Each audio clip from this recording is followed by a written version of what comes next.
Timeline, 5000 ans d'histoire, Richard Fremder. Évergette décide de réformer le calendrier, mais avec l'accord du clergé, évidemment. Le conseil se réunit en 238, donc avant Jésus-Christ, à Canope. Évergette se proclame alors Dieu et nomme de nouveaux prêtres pour le servir en tant que Dieu bienfaisant. Il instaure un nouveau jour férié, le premier jour du mois où se lève l'astre d'Isis, c'est-à-dire la lune. Tous les 4 ans, une journée supplémentaire est ajoutée qu'on appelle la fête des dieux bienfaisants. Le nouveau calendrier prend comme point de départ l'année de la mort d'Alexandre II, le fils d'Alexandre le Grand et de Roxane, donc 311 avant Jésus-Christ. Mais les Égyptiens utilisent toujours les anciennes références, les saisons suivant la crue du Nil, les semences et les récoltes diffèrent selon le calendrier égyptien ou macédonien. Évergette fait construire un sanctuaire à Osiris, à Canopée. À Edfou, il fait ériger un temple dédié à Horus sur les ruines d'un sanctuaire bâti par Imhotep. Il fait aussi construire le temple de Philae que son père avait l'intention de bâtir, dédié au culte d'Isis. Dans la continuité des pharaons des temps glorieux de l'Égypte, il fait élever un portail monumental dans le temple de Karnak. Sa sœur, Bérénice, mariée à Antiochos II, l'informe alors que, à la mort de son époux, sa première femme, Laodicée, a tenté de revenir à Éphèse et d'imposer son fils Callinicus. Elle s'est réfugiée dans le temple de Dionysos avec son fils. Évergette se précipite alors en Syrie, mais quand il arrive, il découvre que sa sœur a été assassinée. Laodicée s'enfuit à Éphèse, Évergette s'empare alors d'Antioche. Il se dirige ensuite vers Babylone, Suse et Persépolis et remporte des dizaines de milliers de talents d'argent, tandis que sa flotte repart victorieuse des côtes helléniques. Inquiets, les Rhodiens affrontent Évergette et libèrent Éphèse. Callinicus parvient à chasser Évergette d'Antioche qui n'en conserve que les ports. On signe la paix, on est en 240 avant Jésus-Christ. Rentré en Égypte, il distribue du blé aux habitants affamés, apaisant l'état de famine qui accable le pays depuis 5 ans. La crise a entraîné le relâchement des services de police et la prolifération des vols et des meurtres. Évergette embauche des mercenaires pour y mettre un terme. Il met en place une nouvelle équipe pour contrôler les impôts. Dans chaque village, un préposé est sommé de les aider dans leurs tâches. En échange de leur travail, il reçoit une parcelle de terrain et conserve une partie des récoltes. Ils doivent aussi participer à l'approvisionnement des soldats ainsi que du clergé. Dans les campagnes, les scribes prélèvent plus de la moitié des productions agricoles en plus de la taxe appelée apomoira, qui représente 1/6. En plus, ils ne peuvent ensemencer que lorsque l'État l'autorise. Les paysans sont évidemment très mécontents de travailler pour rien et on les comprend. Évergette reçoit alors une missive du grand prêtre de Jérusalem, Onias, qui l'informe que les habitants ne peuvent plus payer le tribut que lui impose l'Égypte parce que la ville est frappée par une grave crise économique. Il envoie au roi son neveu, Joseph, pour lui expliquer en détail la situation. Le roi lui offre l'hospitalité et l'écoute patiemment. Il augmente alors les taxes de la Samarie et de la Phénicie pour compenser le non-versement du tribut de Jérusalem, ce qui rapporte 8000 talents au trésor royal. Vers la fin de sa vie, le roi se montre de plus en plus méfiant et intolérant. Il punit ceux qui ne respectent pas ses traités. Les délations, les dénonciations se multiplient.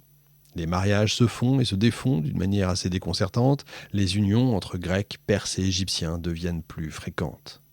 Aigri, souffrant, Évergette perd l'affection de ses sujets qui lui préfèrent Bérénice, dont la douceur apaise plus les colères de son époux. Ptolémée Évergette s'éteint en 221 avant Jésus-Christ, après 25 ans quand même de règne. Des 4 enfants qu'il a eus, c'est Ptolémée Philopator qui monte sur le trône. Encore un Ptolémée. C'est un homme terrible, coléreux, violent, qui aime festoyer en compagnie de prostituées et de mignons. La reine tente de le conseiller, de le remettre dans le droit chemin, mais elle le juge vite incapable de régner. Son bras droit, Sosibios, est un homme servile, zélé, qui satisfait tous les caprices de son roi. Il va même chercher en personne une fille dans les quartiers malfamés d'Alexandrie. Il prend toujours son parti contre Bérénice. Il se montre le plus bas des courtisans. Il lui fait rencontrer Agathocléa qui le manipule tant qu'elle le pousse à se débarrasser de Bérénice parce qu'elle lui fait croire qu'elle veut mettre son fils Magas sur le trône. Il fait tuer Lysimaque, son oncle, et Magas. Il fait même jeter le trop honnête Cléomène en prison. Il réussit à s'évader par la ruse, tente de rassembler une armée de Grecs. Il est arrêté et exécuté. Voyant la lâcheté du roi d'Égypte, Antiochos III décide alors de conquérir les territoires qui lui appartiennent. Il embauche 3 généraux qu'il envoie combattre en Asie mineure et dans le pays du Tigre et de l'Euphrate. Lui, il irait en Syrie et en Phénicie.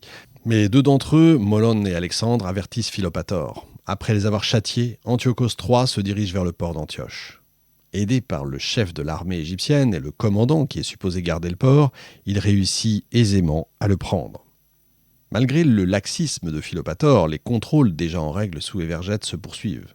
Les fonctionnaires doivent acquitter des taxes pour voyager ou exporter des marchandises. La justice, toujours aussi lourde, incombe au roi, mais les accusations sont si nombreuses que les habitants se ruinent avant même qu'un jugement ne soit rendu. Alexandrie s'entoure d'une plaine riche en céréales pendant ce temps-là, en oliviers, en vignes, en vergers et en parcs ombragés. En février, on récolte l'orge, puis le blé 2 mois plus tard. Les champs sont irrigués de manière artificielle en octobre. On plante un grand nombre d'arbres fruitiers. On cultive maintenant largement le pavot blanc ou noir, utilisé pour leur sucre et les graines, dont des potions apaisantes ou dans une huile qui accompagne très harmonieusement les aliments. On cultive une grande quantité de fruits, de légumes et de plantes exotiques, et on élève les coqs de préférence pourpres et noirs, aux yeux vifs, cendrés et roux. Je me demande d'ailleurs s'il n'y a pas une étude sur le pavot et sur le fait qu'ils soient tous devenus un petit peu fêlés, tous ces monarques. Chaque année, un ingénieur détermine le nombre de canaux à utiliser lors de l'inondation.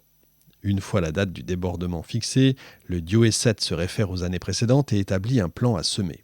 Mais le taux de chômage atteint alors un niveau sans précédent. Les salaires sont trop bas, les baux trop courts, les fermages trop élevés. Beaucoup d'Égyptiens abandonnent carrément leur emploi ou cessent le travail par protestation. Les grévistes trouvent refuge dans un temple jusqu'à obtenir satisfaction. Imaginez une grève à l'époque égyptienne. Cette situation est évidemment très grave dans le cas des paysans parce que s'ils ne sont pas suffisamment payés, ils laissent sécher les épis de blé carrément. Et pour éviter un tel risque, quand le paysan signe un contrat, il s'engage carrément à ne pas faire grève durant le bail sous peine d'être châtié pour impiété. Les apiculteurs, eux, doivent déplacer les ruches au moment de l'inondation. Comme elles appartiennent au roi, ils sont sommés de verser une taxe au palais, une nouvelle taxe. Les aristocrates réunis en association entretiennent, eux, les gymnases.